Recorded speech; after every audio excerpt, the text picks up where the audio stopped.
All right, we're about to jump into part 2 of immortality out of the essential Zohar.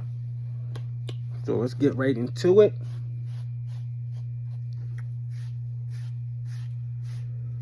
Get my waves right. You know what I mean? All right, no need for an introduction because this is part 2 to part 1. So let's get right into it. Immortality, Zohar, part 2 of part 1. So don't watch this until you watch part 1, okay? Comprende? Alright.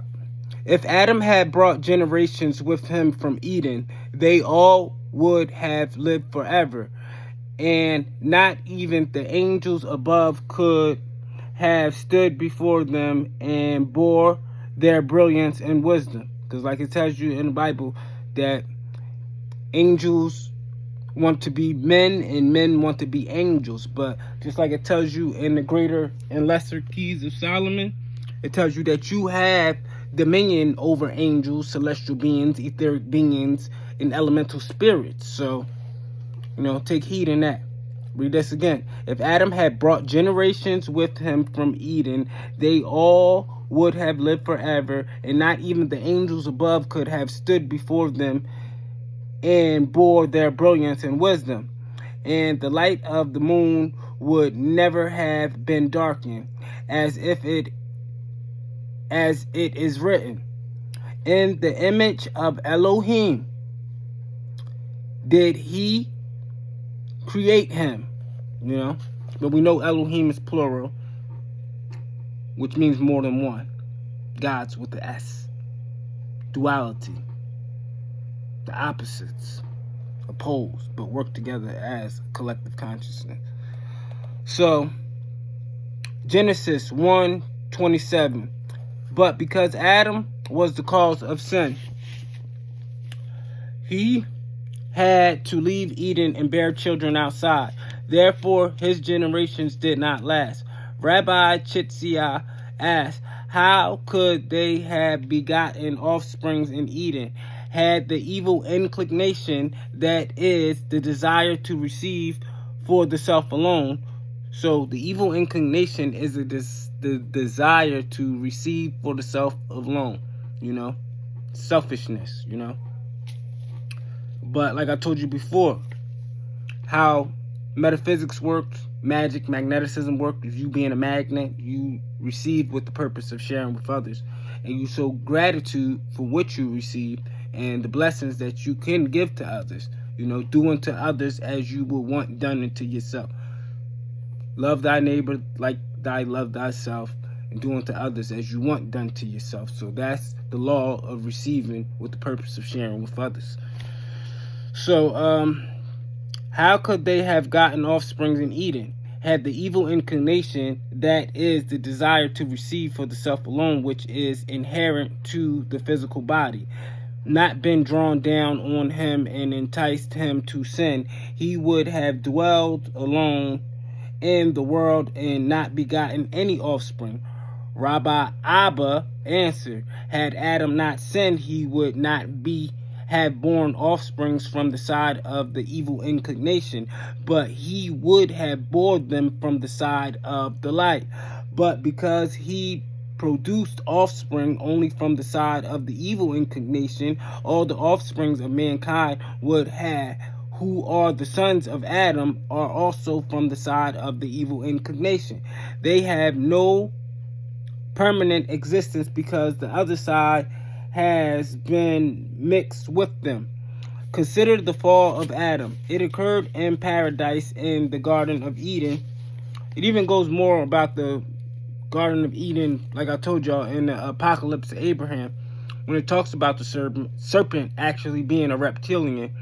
He said that the serpent stood up like a man, walked on legs like a man, had the same form as a man, and it had three or 6 wings on each side, but I believe it was 3 wings on each side, so the serpent had 6 wings, and it basically gave the same description as a draconian reptilian, We see all over TikToks and on short reels the things about them. So they obviously are real because it talks about them in there. And it also goes on to say that the fruit was not an apple, but the fruit was a grapevine. I heard it through the grapevine. That's why when you see certain bottles of liquor or wine, it says the forbidden fruit. It's right in plain sight. It's all in the public domain, always in our faces, you know. Who even told us that the fruit was an apple to begin with? Like, why everybody running with the apple? It's like, that's crazy how the traditions of men and religion trick us. Just like they tell you about this rapture. But don't talk about that. They talk about ascension, you know? It's like so much stuff that they talk about in church that ain't even in the Bible. You know, it's just the man's perception of it, you know, the traditions of men. So you actually worshiping the creature more than the creator. Like, yeah, and nobody never questions this. Just like they tell you that Christmas is the Messiah's birthday. But nowhere in the Bible it tells you none of this stuff. There's so much stuff that church has embedded and programmed into our minds that is not even in the Bible, you know? And then all the stuff that, you know, we talk about esoterically, like on my channel, that we break down the metaphors, allegories, parables of the Bible that, you know, they can never elaborate on, you know, just like about the single eye. You know, they always give you some watered down juice interpretation of these things. You know, let's keep going, though. Let's keep cooking. Consider the fall of Adam. It occurred in paradise in the Garden of Eden. What kind of people were fit to live in paradise? What level of souls would be the internal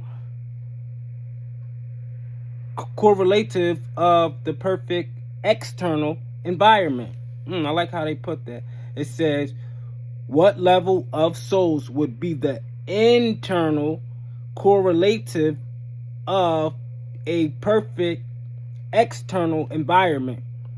Quite logically, the answer is perfect souls, which is what Adam and Eve were at the time of their creation.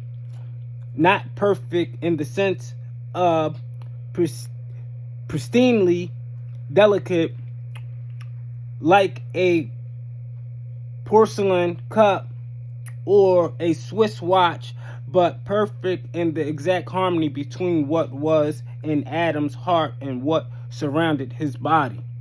Interesting. There was congruence, there was equilibrium, there was unity.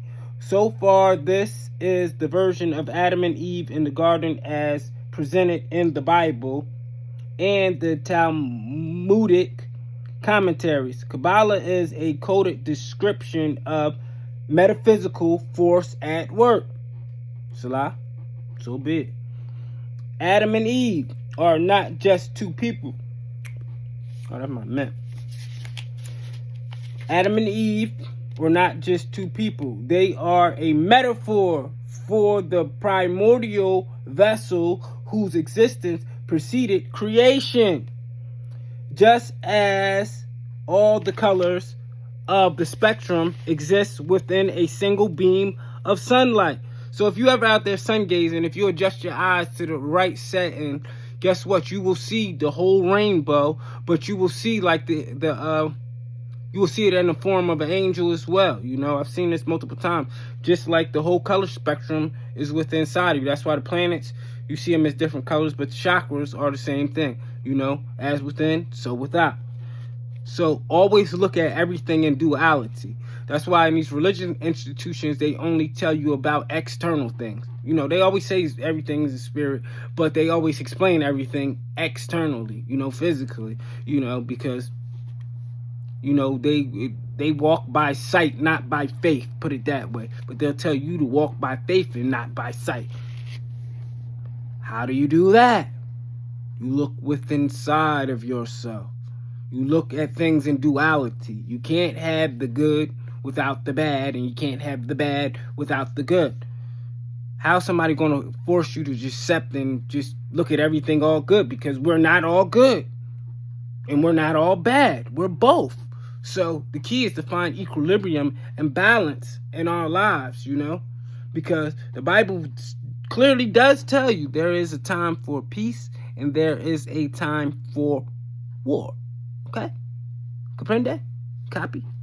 That's why if you ever notice the way I explain things, I always try to give you 3 references of the same one thing, to show you it, the different names and the different culture, the consistency and pattern, because that's where truth lies at. So if one thing can confirm the other, that's where you will find your truth. That's why the book of Isaiah says, read precept upon precept, line upon line, here a little, there a little. But that doesn't just go for the Bible. That goes for the all, because God, the collective consciousness, the Elohim is the all in one, the one in all. That's what Al-Qalun means. It tells you about Al-Qalun in the Holy Tablets, because the Holy Tablets breaks the Bible down basically in energy form, the essence of our eternal beings, and the things that went on in the celestial before they became physical, But you definitely got to look into the Holy Tablets. It's very deep. It says, the spectrum exists within a single beam of sunlight. The vessel encompasses all matter, space, time, and consciousness, and all the souls of humankind were also present in the vessel. As we discussed in chapter 5, the light of desire, the vessel shattered because of the contradiction in its nature. It had been created only to receive, but in being filled with the Creator's light, it had also received and taken on a degree of the Creator's own nature. Wow. Ye are all gods and children of the Most High. It took on the Creator's nature. The desire to share. All of our existence now is predicated on the goal of transforming this duality. I tell you, duality. That's one of the 7 Hermetic principles. Like I told y'all before. Duality. Number 4 is duality. Polarity. The 2 poles, The 2 poles. 2 poles.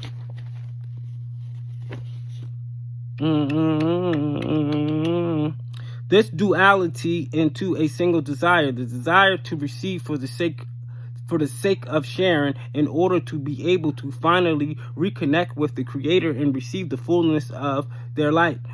This can happen in only one way. The shards of the shattered vessel, you and I must choose to make it happen. We must choose of our own free will to transform ourselves into beings of sharing, as the Kabbalistic says, first on an individual level and ultimately as a collective transformation of all humankind. Not even God can do this for us. Transformation is the supreme expression and the only expression of free will.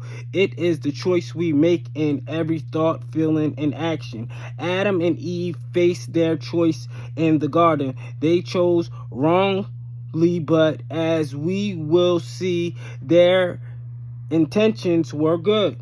I told you, everything boils down to intentions. It don't matter what what you believe, what group you follow, or how you came into the truth, or how you connected with God. There's many different phones out here and devices and vessels, but they all connect to Wi-Fi the same way, though. Just because it's a different server, that don't mean that they connect any differently than the first server. You get what I'm saying? That's a metaphor for you. All right, where was we at? It said they chose wrongly, but as we will see, their intentions were good. No question, and spirituality has ignited more evil behavior than the nature of evil itself. Wars have been fought and crusades have been mounted over how evil came into being and why it persists.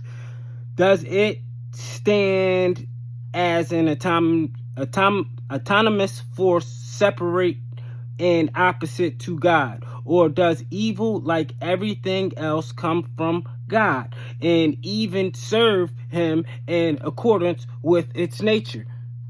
It actually does. It tells you that in the magical books of Solomon, the greater and lesser keys. Evil has its purpose too, in origin, to serve.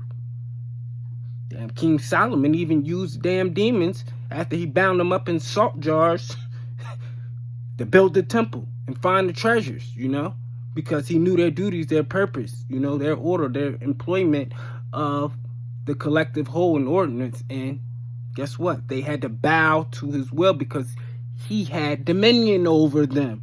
So everything serves its purpose. You can't have good without bad, And in order for no weapon formed against you to prosper, you got to know how the workers of iniquity work as well. You can't just accept good and say good, good, good, good, good, good, good. God is good, God is good. God is bad too. He created good and bad. So God, you ain't gonna say God is good or bad. You're gonna say God is equilibrium. God is balance. God is the all because God created the all. If that makes any sense to you, Let me phrase it that way, because somebody will take that out of context as well, which I don't really care, but, it ain't what you do, it's how you do it. And a lot of times it's not what you say, it's how you say it, how other people will perceive it. So sometimes you got to put it in the right, proper context. So, no question that spirituality has ignited more evil behavior than the nature of evil itself. Wars have been fought and crusades have been mounted over how evil came into being and why it persists. Does it stand as an autonomous force separate and opposite to God? Or does evil, like everything else, come from God and even serve him in accordance with its nature? Kabbalah takes the latter position. It is evil represented by the serpent in the Genesis story that makes the choice of good possible. The allure of evil also makes that choice more difficult and therefore more worthy. Evil in its way therefore serves the Creator. Indeed, by understanding this, we can free ourselves from its temptation. A parable in Zohar dramatizes this teaching. A king forbade his son to consort with harlots, but then he hired a harlot to test the strength of his son's character. The son was tempted until he realized that the harlot was acting in the service of his father. She then lost all her power over him. The serpent in the garden acting in the service of our Father is essential to our final transformation, but he certainly doesn't make it any easier. At the time of his faithful encounter with Adam, Eve, at the tree of life, their state of being was fundamentally difficult from what ours is now. They embodied the pure energy of desire, and Kabbalah teaches that desire is inherently a positive force, while the conventional view of our first ancestors portrays them as transgressors. The Kabbalistic point on that their motivation was to serve God. The serpent understood this also, and the fact that he used their positive intentions to manipulate them for his own ends. He fostered the transformation of their pure, undifferentiated desire into desire to receive for themselves alone. Genesis 3 Chapter 3, verse 4, and the serpent said to the woman, "You are not going to die, but God knows that as soon as you eat of the tree, your eyes will be opened, and you will be like divine beings who know good and bad." Much Kabbalistic teachers underlies the serpent's pronouncement. He refers to the fact that the Creator has obscured himself. The light that has created distance between itself and us. We seem to exist in darkness as if our eyes were closed. By eating the fruit, the serpent suggests Adam and Eve's eyes will be open. They will reconnect with the light. In fact, they will become the light, like divine beings. Is this not, after all, what the Creator wants us to do? So it seemed like Adam and Eve and the serpent reassures them that the connection they are about to create with the light will be an act of sharing in God's intentions. And it was, at least at first. But here, Kabbalah takes the biblical narrative in a radical new direction, because Adam and Eve were not fully constituted to receive the light, because the vessel had not yet earned an unmeditated connection. They were overwhelmed by the moment in the same way that a weak electrical circuit will flash brightly and then burn out at the sudden infusion of a powerful current. So yeah, they did get the knowledge of good and bad, but they weren't groomed enough to receive it at that point. It was given too soon. Not to say that it was never going to be. So that's where a lot of churches and religious institutions try to trick you at, or don't break it down fully. Because remember, God created all things, right? Right? Pay attention. Let's keep going.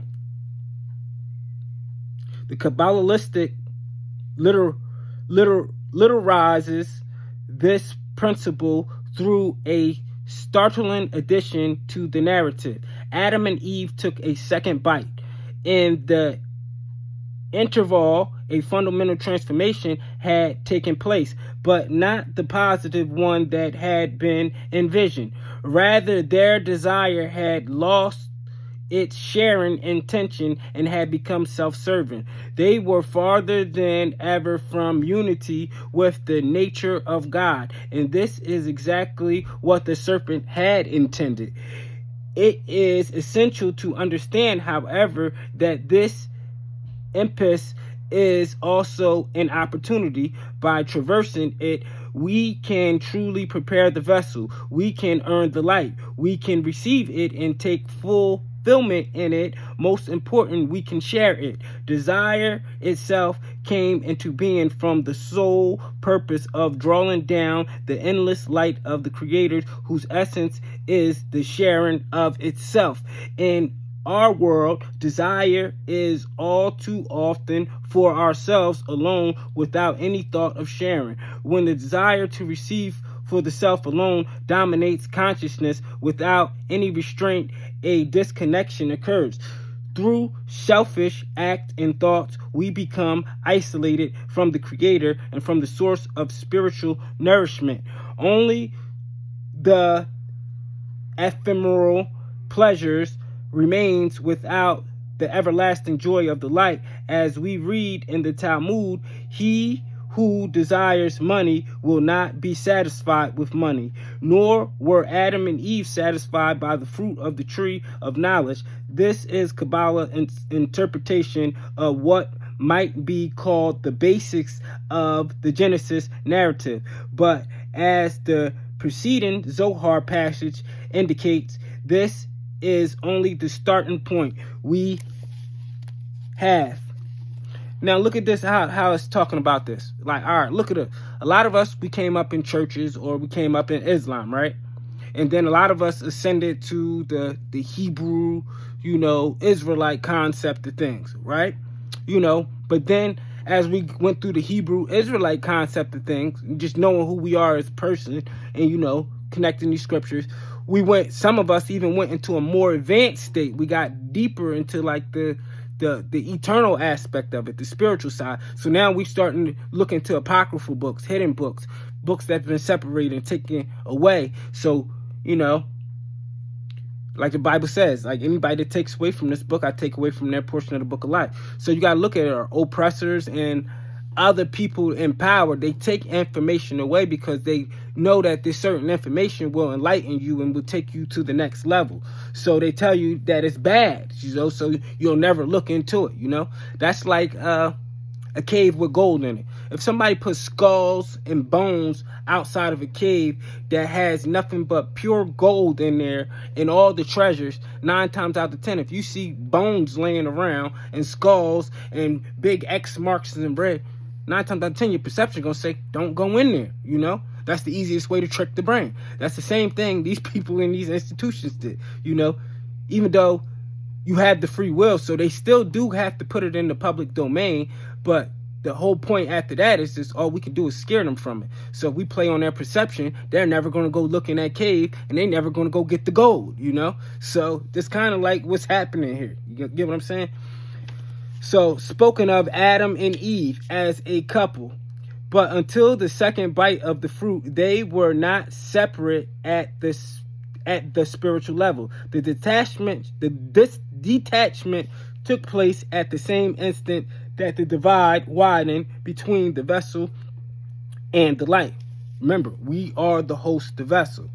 Kudash, Kudash, Kudash, Adonai, Elohim, Sabayah. That means holy, holy, holy, Lord of hosts. We are the host. The host is a vessel, something that holds, you know, and the light, you know. We hold the light of our Creator. Where there had been unity and equilibrium means balance, you know, unity means togetherness, you know, there was no dissimilarity and fragmentation.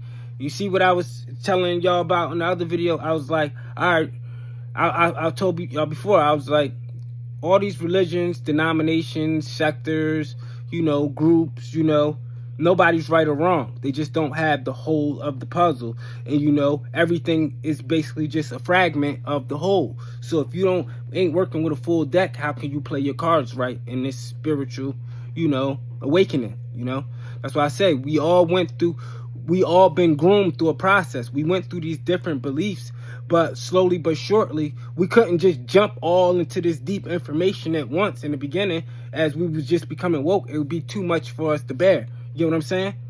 And then that vessel becomes shattered because it becomes overwhelmingly. It's not that we can't obtain it, but we have to slowly be groomed into it. You know what I'm saying?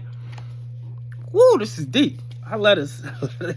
That's why I had to read this whole book through. Like, once I started reading, and then when they started talking about King David and Bathsheba, how he ended up killing the other bull and then took his wife, and then how it would start breaking down soulmates, and it gets deep. You know, that's the side that if you got a weak stomach or you sensitive and you still got that religious ideology, it ain't gonna make sense to you. You know, it's gonna always make sense, but it's like you're not gonna perceive it in its fullness.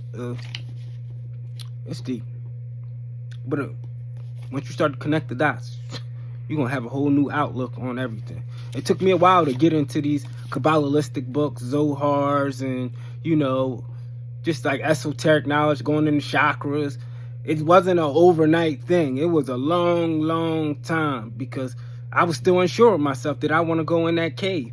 Even though it had these skulls and bones on it, and it made me, the first perception I got, like, oh, something wrong, because I was programmed to believe it was wrong. But once I finally walked through the cave door, I realized there was gold in there, and I went and got the gold. And then I kept the gold close to my heart. You know, you put gold close to you, you know, it actually makes you become ageless. You know, that's why when I tell you about the heaven, the New Jerusalem that's coming, I tell you it's made up of crystals and gold paved streets. Gold cellular regenerates your body. Crystals cellular regenerate your body. So this new heaven, this New Jerusalem that's coming, it's kind of like Wakanda off of Black Panther. You know, that's why I said you will reign and live for 1,000-year millennial reign, because your body, for one, you're already in harmony, so you ain't got to worry about each other killing each other and doing all these foul things to each other. You're already synchronized in harmony, but now you're in a place where you cellular regenerate continuously and you become ageless. That makes sense? It says, the vessel and the light.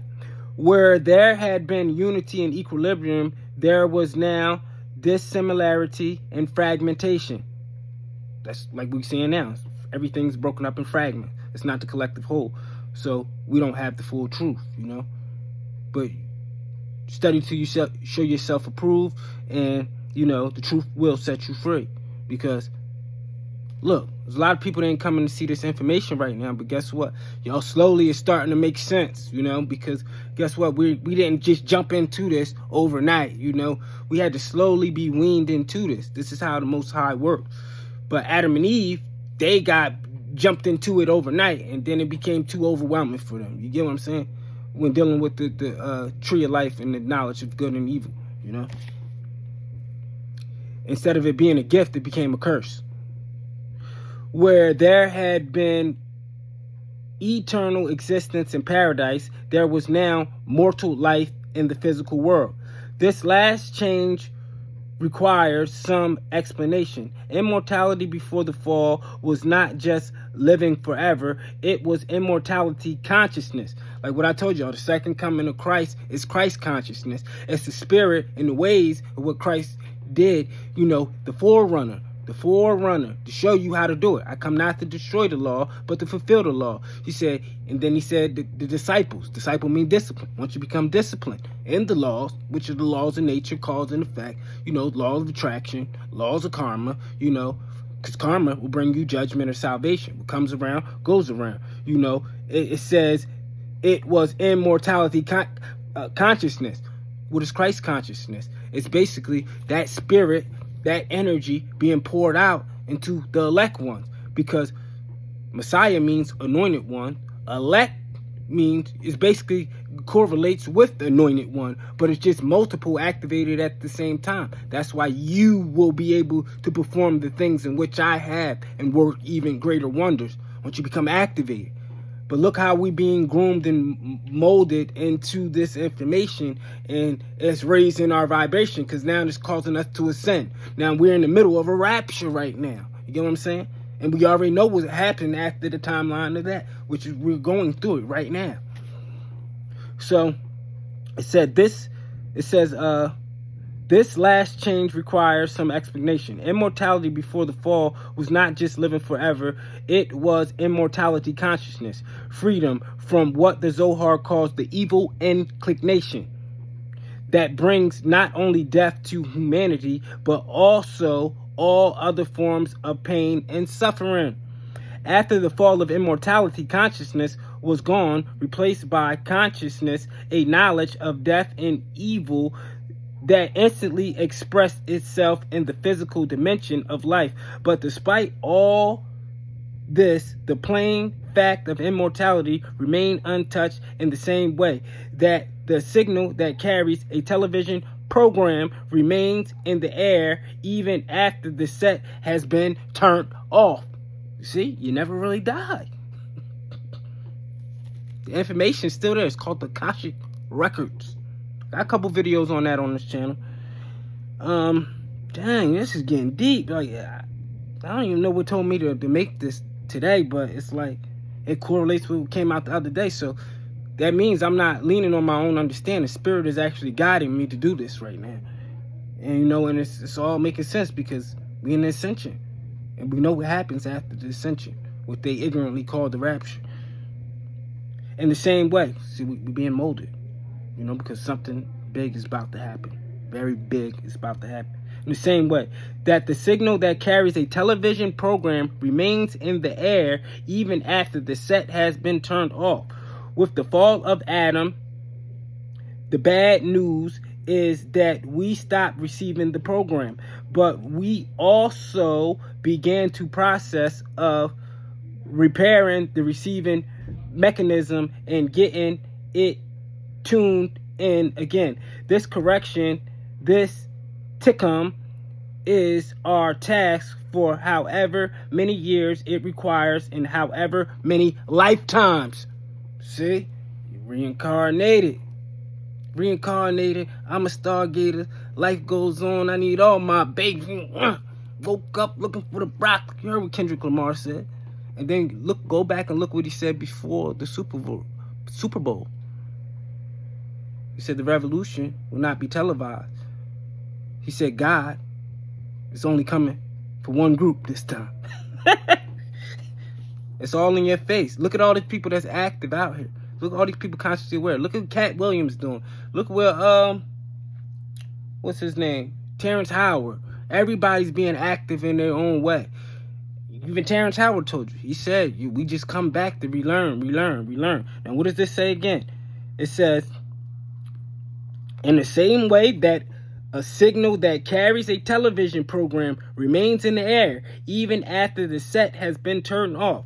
With the fall of Adam and bad news, it is that we stop receiving the program, but we also begin the process of repairing the receiving mechanism and getting it tuned in again. This correction, this tikkun, is our task for however many years it requires and however many lifetimes. What is that? What is that? But the Bible always told you about reincarnation. Look at John the Baptist. Look at Elijah. Look at Elijah, Enoch. It told you about all of them. It told you about the second return of them. And it told you that John the Baptist was somebody else before that incarnation. So it's right in your face. It's saying the same thing in here. No wonder why they told us to stay away from these books for so long. No wonder why they told us they put the X on the cave and put skulls and bones and everything else, to deter you. Because you still have the free will to walk through that cave and still look and see for yourself. But us being so programmed and controlled, the devil, the evil inclination, has no power over you unless you allow it or you welcome it. So if you welcome that into your mind, it blocks your perception of being you instead of being what they want you to be, you can ascend all things. Whoa, this is deep. This is deep. I know I read this before, but this is bringing things back. Because the things I've been feeling lately,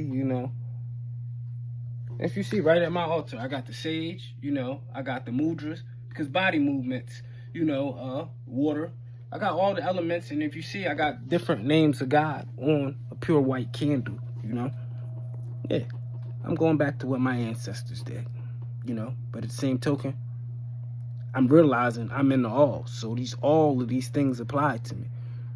They've been scattered in fragments amongst all cultures. Because guess what? We were in all cultures. Because we were all the original beings. Get what I'm saying? It wasn't until the Western world started to remix everything. They gave you the remix version. They gave you a whole nother image. That's why I say don't make graven images. Because guess what? Your perception. They're the main ones. They created graven images. They made God in the likeness of their self, while God made us the likeness of God. God made us in his image to be to his likeness. They took our God and made our God in their image. You see what's going on here? The creature, what the creature does. Woo, this is deep. All right, it says, in our task for however many years it requires and however many lifetimes. When an individual human being truly completes this process, immortality is restored as consciousness, surely, and on the level of the physical body as well. It is worth repeating that as all humanity makes collective progress towards this objective, a critical mass of corrected souls will eventually be achieved. This will again tip the balance towards the immortality that existed before the fall, and we will reconnect with that reality. But this time we enter paradise, there will be an important difference. We will have earned it. We will have chosen it of our own free will. We will have overcome the obstacles that we ourselves brought into being at the time of the fall, and through that struggle, we will have made ourselves worthy. It is an inspiring picture, but for the moment, we should address a very straightforward question. Is Kabbalah declaring that someone, or perhaps anyone, can literally escape death owing to a transformation of his or her soul? The short answer is yes, but very few people achieve this level of transformation. That means many are called, few are chosen. It says, in short answer, yes, but very few people achieve this level of transformation. Immortality, that's why you gotta come back so many times. Immortality consciousness involves much more than just changing the way we think and feel about death. In fact, it is unlikely that the great souls who achieved immortality consciousness gave much thought to death at all. But even if we do not achieve the level of spiritual elevation attained by Moses or Rabbi Shimeon Bar Yochai, immortality is a presence in our lives in the sense that the Zohar discusses. Even as death became part of human experience, when Adam and Eve were expelled from the garden, the process of conquering death also became a reality. Ultimately, the Kabbalists explain it is inevitable that this conquest will be realized, including our body's physical survival. Even now, death is being conquered on the cellular level. Science and Kabbalah are in accord regarding to immortality of DNA, and in many respects, their teachings are strikingly similar. For example, Rav Yehuda Ashlag taught that our reproductive power of the human species as a whole represents the expression of primordial immortality in the physical world. Rabbi Ashlag wrote, "No man lives for himself, but only for the chain as a whole. Not part of the chain actually receives the light of life, immortality into itself, but it only transmutes this light of life to the whole change." This is perfectly congruent with the influential theory of genetic biology articulated for general readers by Richard Dawkins in his book, The Selfish Gene. Dawkins describes life as a kind of perpetual motion machine designed at the cellular level to persist forever. Paying the mortgage, having a good dinner, waiting for a particular telephone call, such things may seem important to us in our daily experience, but what is really important at the most fundamental level is the passing on of genetic material to a succeeding generation, then another and another. In this way, immortality is achieved on the scale of the gene, which to nature is the only scale that really matters. We may think that our genes are attributes of our individual human identities, but according to Dawkins, it is we who are appendages, appendages of our genes. Appendages of our genes. We are simply vehicles for transporting them as far as possible into the future, which is where life desperately wants them to go. And why does life want them to go there? While science chose not to discuss the overriding direction or purpose of immortality, Kabbalah teaches that this is exactly what makes life meaningful and intelligible. Each of us is the bearer of a spark of energy from the unimaginably ancient source, the all. You see, that's the all right there. See, now reading all these different books with all these different sayings and meanings, they all link to the same one conclusion. But that is, we are all the inheritors of Adam's soul, which fragmented through time and space at the instance of the fall. Our bodies, our emotions, and our thoughts are all shards of the shattered primordial vessel, personified by Adam and Eve in Genesis narrative.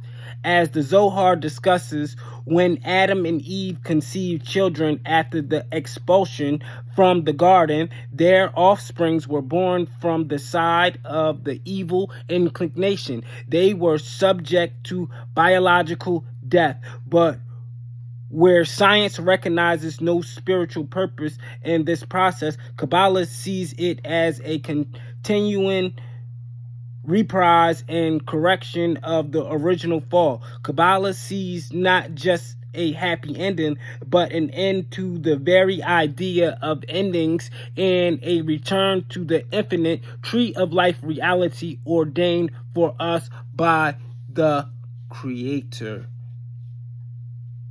Woo! Salah so big. Now that's part 2. Yeah. Now, link the video I did, and the other video I did the other night, on death and reincarnation. I just freestyled that with a mixture of information and just what I already felt from different experiences I went through myself in life, But we're going to say this like this. How we're going to close this out? We're going to tap into some power right here. We're going to say, I gird up my power in girdles of righteousness and truth, in the power of the Most High, Angkor, Amakor, Amides, the Adonis, Anator. Let be mighty my power. Let it endure forever in the power of Adonai, to whom the praise and the glory shall be, whose end cannot be. I, Mim, Tha, Salah. I, first letter of the Hebrew alphabet. I am the first. Mim, the mediator, the in-between. Tha, the last letter of the Hebrew alphabet. I am the Alpha and the Omega. I am the first, I am the last, the beginning and the end. As it was in the beginning, so shall it be in the end. I am, I am, I am. Ahaya, Ashar, Ahaya. Salah, so shall it be. We have spoken it. And when we start doing things on one accord and doing things in harmony and unity and in collective consciousness, guess what? Like they say, two or more are gathered in the spirit, same frequency, the omnipotent, most high energy is present. So let's start to do that more. Let's start to communicate more. Let's start to really make an impact. It's already happening, you feel me? So, yeah, let's get it.